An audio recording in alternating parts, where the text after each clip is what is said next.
Good morning, students. How are you? Fine. Thanks, dear children. Welcome to RPS online classes. प्यारे बच्चों, अभी हम लोग स्टैंडर्ड 7 का हिंदी व्याकरण पढ़ेंगे। पाठ 14। पाठ का नाम ही है क्रिया, verb. A verb is doing word. जिस शब्द से किसी काम को करने या होने का बोध होता है उसे क्रिया कहते हैं। प्यारे बच्चों, आप लोग सामने किताब कॉपी निकाल लें और सुंदर स्वर्ण अक्षरों में इसे लिखते चले आप लोग। तो सबसे पहले हम लोग परिभाषा पर चलेंगे। क्रिया, परिभाषा।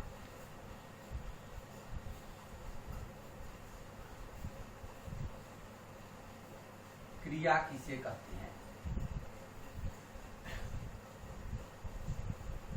जिस शब्द से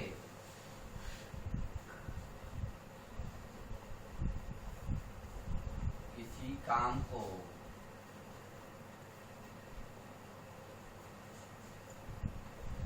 करने या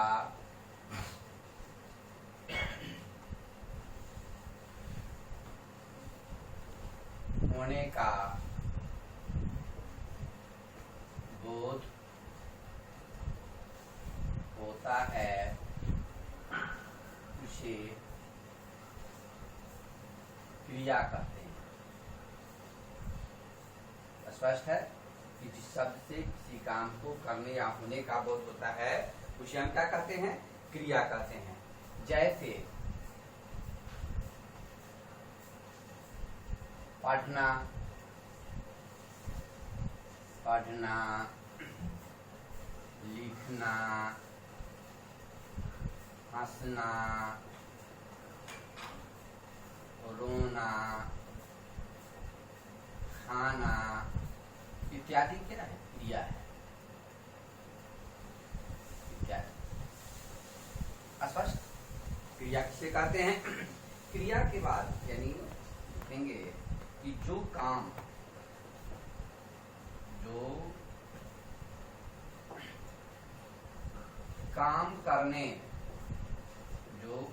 करने का बोध कराता है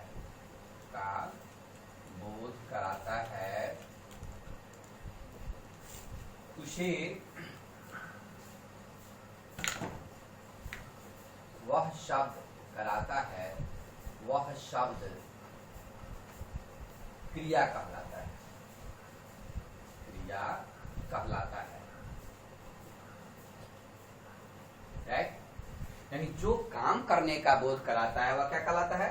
क्रिया कहलाता है। तो क्रिया के बाद पहले बच्चों चलेंगे कि धातु। धातु से क्या समझते हैं? धातु से क्या समझते हैं?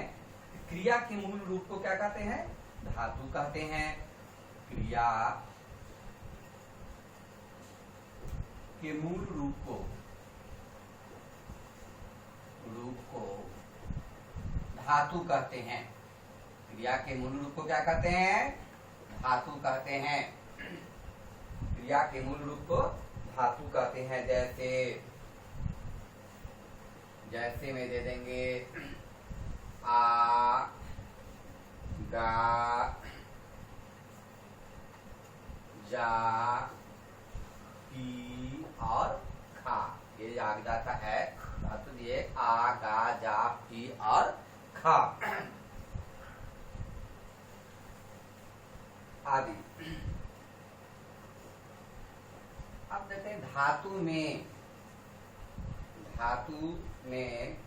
ना जोड़ देने पर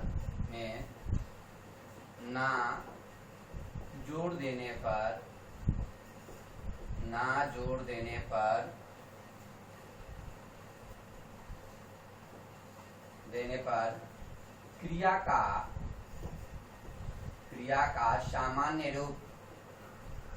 का सामान्य रूप बन जाता है। जैसे सामान्य रूप बन जाता है। जैसे दे देंगे, पहला दिए हैं आ तो आना, गा तो गाना, जा तो जाना, पी तो पीना, खा तो खाना इत्यादि। ठीक है, तो आ गया क्रिया, आ गया धातु, आ गया कि क्रिया के मूल रूप को क्या कहते हैं, धातु कहते हैं। अब चलेंगे प्यारे बच्चों क्रिया के भेद पर। क्रिया के भेद, क्रिया के भेद जो कहते हैं how many types of verb, तो इस पर जब चलते हैं तो प्यारे बच्चों इसको हम देते हैं तो देते हैं कि क्रिया का वर्गीकरण दो आधारों पर किया गया है। क्रिया का वर्गीकरण जो है वह दो आधारों पर किया गया है। क्रिया का वर्गीकरण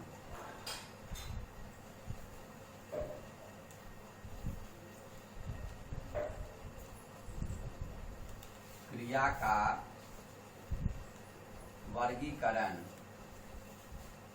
दो आधारों पर किया गया है। दो आधारों पर किया गया है, किया गया है। पहला है रचना के आधार पर, फर्स्ट जो देंगे वह कर्म के आधार पर और दूसरा देंगे रचना के आधार पर। पहला है कर्म के आधार पर, कर्म के आधार पर, और दूसरा है रचना के आधार पर, रचना के आधार पर। ठीक है प्यारे बच्चों, क्रिया के भेद जो है इसका वर्गीकरण दो आधारों पर किया गया है। पहला कर्म के आधार पर किया गया है और दूसरा दिया गया है रचना के आधार पर। तो सबसे पहले हम लोग फर्स्ट पर चलेंगे कि कर्म के आधार पर क्रिया के कितने भेद होते हैं। कर्म के आधार पर क्रिया के कितने भेद होते हैं। ठीक है, कर्म के आधार पर पहला, कर्म के आधार पर, कर्म के आधार पर क्रिया के दो भेद होते हैं। कर्म के आधार पर क्रिया के कितने भेद होते हैं, दो भेद होते हैं। पहला है सकर्मक क्रिया।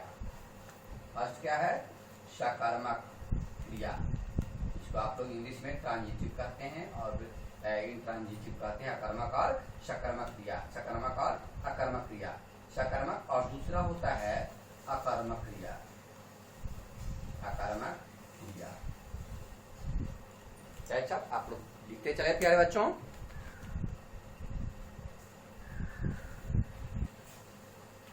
तो कर्म के आधार पर क्रिया के दो भेद होते हैं, सकर्मक क्रिया और अकर्मक क्रिया। सुंदर से लिखते चले प्यारे बच्चों।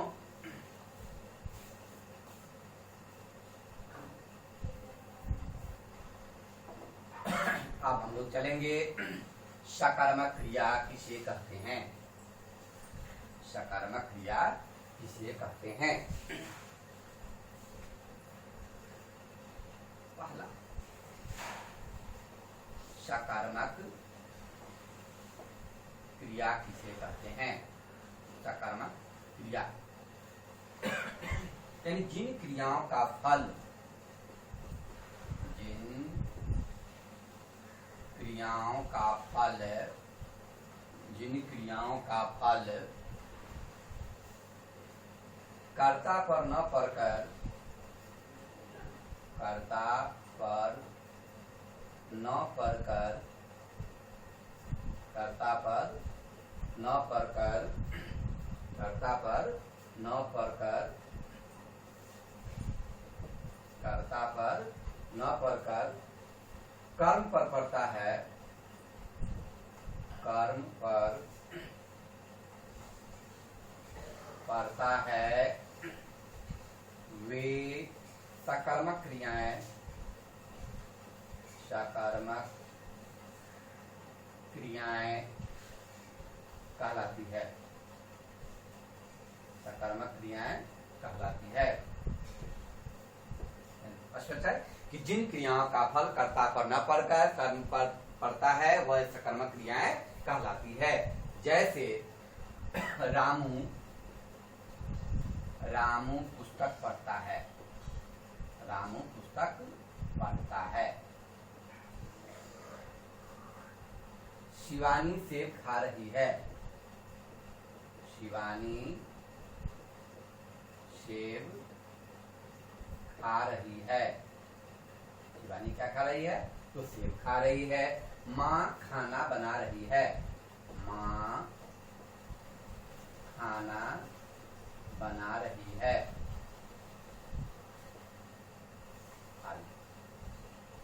स्पष्ट कि सकर्मक क्रिया यानी जिन क्रियाओं का फल कर्ता पर न पड़कर कर्म पर पड़ता है वे सकर्मक क्रियाएं कहलाती है। जैसे रामू पुस्तक पढ़ता है, शिवानी सेब खा रही है, माँ खाना बना रही है इत्यादि। अब प्यारे बच्चों देते हैं कि सकर्मक क्रिया के भी भेद होते हैं। सकर्मक क्रिया के भेद, तो सकर्मक क्रिया के दो भेद होते हैं। सकर्मक क्रिया, सकर्मक क्रिया के भेद, सकर्मक क्रिया के भेद दे देंगे। हाँ, सकर्मक क्रिया के भेद, ठीक है स्पष्ट। अब सकर्मक क्रिया के जो भेद हैं ये आ जाता है सकर्मक क्रिया के दो भेद होते हैं। दो भेद होते हैं। सकर्मक क्रिया कितने भेद होते हैं? दो होते हैं। पहला दे देते हैं इसका एक कर्मक क्रिया, एक कर्मक क्रिया। फर्स्ट जाता है एक कर्मक क्रिया और दूसरा होता है द्विकर्मक, एक कर्मक और द्विकर्मक क्रिया। स्पष्ट। इस सकर्मक क्रिया किसे कहते हैं? सकर्मक क्रिया के कितने भेद होते हैं? तो जिन क्रियाओं का फल कर्ता पर न पड़कर कर्म पर पड़ता है वे सकर्मक क्रियाएं कहलाती है। जैसे रामू पुस्तक पढ़ता है, शिवानी सेब खा रही है इत्यादि दे देंगे। सकर्मक क्रिया के भेद दो भेद होते हैं। सकर्मक क्रिया के कितने भेद होते हैं? दो, एक कर्मक क्रिया और द्विकर्मक क्रिया। तो चलिए प्यारे बच्चों हम लोग सकर्मक क्रिया के प्रथम भेद जो है एक कर्मक क्रिया के बारे में पढ़ेंगे। एक कर्मक क्रिया से क्या समझते हैं? एक कर्मक क्रिया जिन क्रियाओं में एक ही कर्म होता है, जिन क्रियाओं में एक ही कर्म होता है, एक ही कर्म होता है, जिन क्रियाओं में एक ही कर्म होता है वे एक कर्मक, वे एक कर्मक क्रिया कहलाती है, कहलाती है। जैसे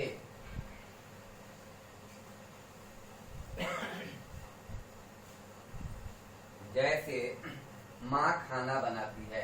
माँ क्या करती है? तो माँ खाना बनाती है, खाना बनाती है। माँ क्या कर रही है? तो माँ खाना बना रही है। खरगोश गाजर खाता है। खरगोश क्या खा रहा है? तो गाजर खा रहा है। खरगोश गाजर खा रहा है, खाता है।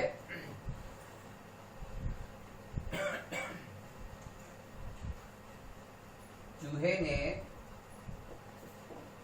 ने कपड़े कुतर दिए। चूहा क्या कुतर दिया है? आदि। तो कपड़े कुतर दिए हैं, चूहे ने कपड़े कुतर दिए हैं इत्यादि। स्पष्ट। ये कर्मक क्रिया है। अब चलेंगे प्यारे बच्चों द्विकर्मक क्रिया की ओर कि द्विकर्मक क्रिया से क्या समझते हैं? द्विकर्मक क्रिया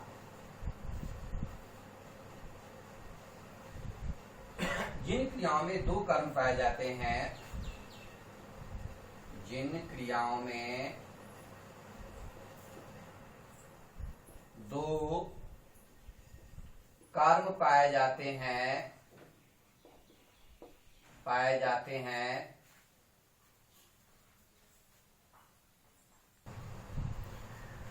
जिन क्रियाओं में दो कर्म पाए जाते हैं, दो कर्म पाए जाते हैं, जिन क्रियाओं में दो कर्म पाए जाते हैं वे द्विकर्मक क्रिया कहलाते हैं। वे क्या कहलाते हैं? द्विकर्मक क्रिया कहलाती है। जैसे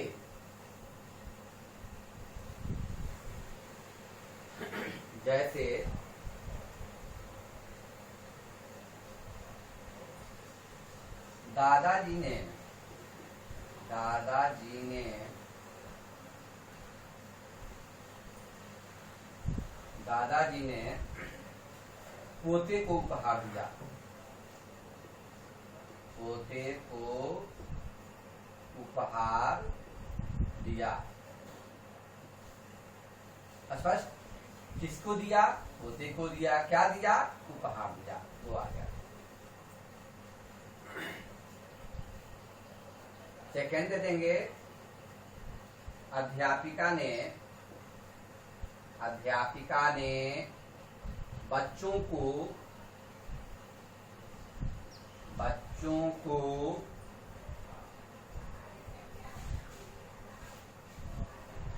कविता सुनाई।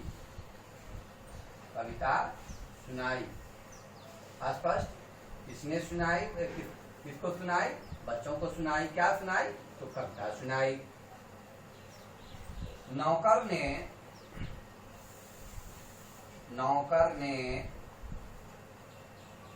मेहमानों को खाना खिलाया।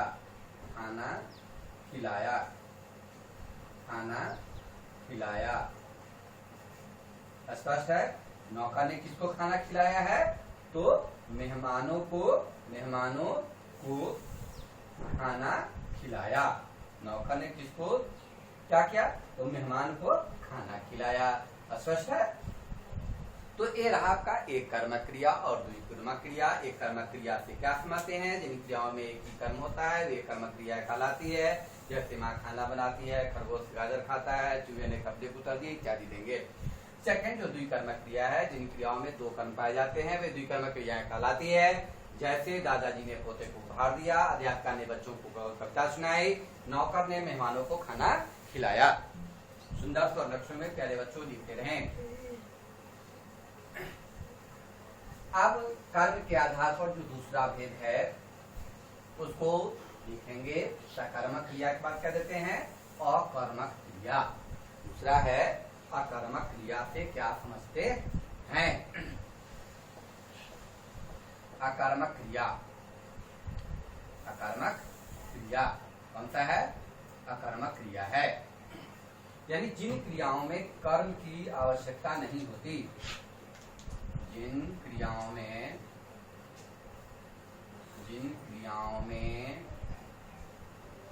कर्म की आवश्यकता नहीं होती,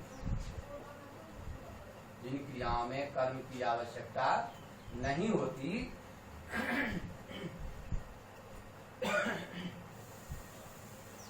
अर्थात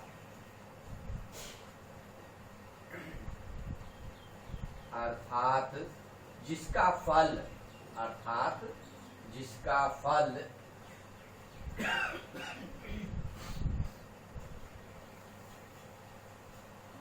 सीधे कर्ता पर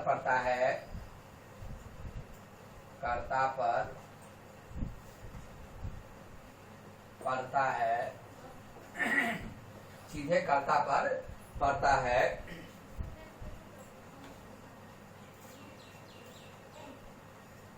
उन्हें अकर्मक क्रिया कहते हैं। उन्हें अकर्मक क्रिया कहते हैं। उन्हें क्या कहते हैं? अकर्मक क्रिया कहते हैं। क्या कहते हैं? से अकर्मक क्रिया कहते हैं। जैसे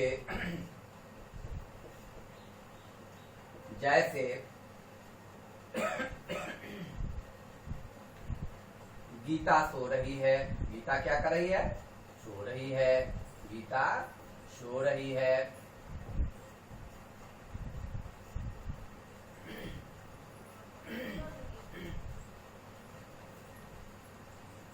श्यामू स्नान कर रहा है। श्यामू क्या कर रहा है? स्नान कर रहा है। अंधेरा मिट रहा है, इत्यादि दे देंगे। अंधेरा मिट रहा है इत्यादि, मिट रहा है इत्यादि। ओके, यानी जिन क्रियाओं में कर्म की आवश्यकता नहीं होती, अर्थात जिसका फल सीधे कर्ता पर पड़ता है, उन्हें अकर्म क्रिया कहते हैं। जैसे गीता सो रही है, श्याम स्नान कर रहा है, अंधेरा मिट रहा है इत्यादि देंगे।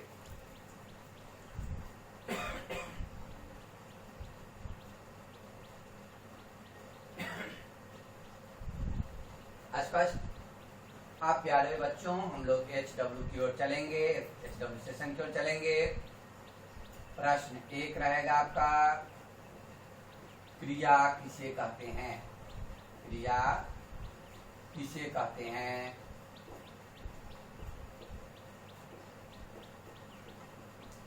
सेकंड,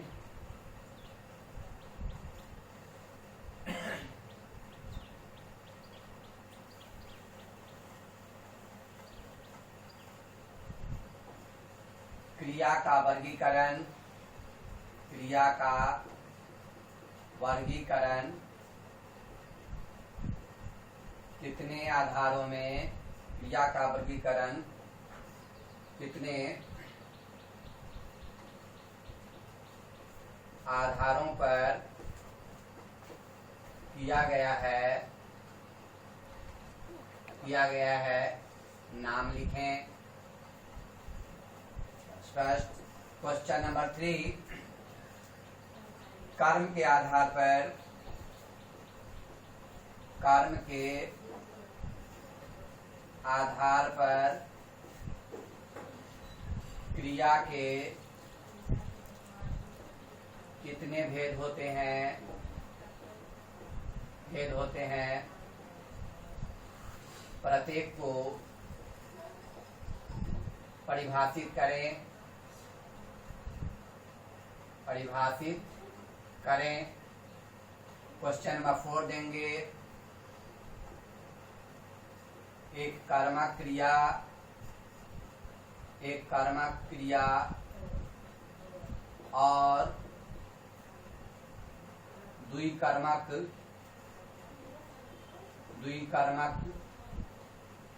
क्रिया में अंतर स्पष्ट करें।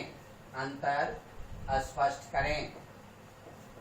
प्यारे बच्चों, इससे जब वीडियो जाए आप तो संध्या 7 से 8 के बीच इसको अपने ग्रुप में स्नैप करेंगे। थैंक्स प्यारे बच्चों, बाय।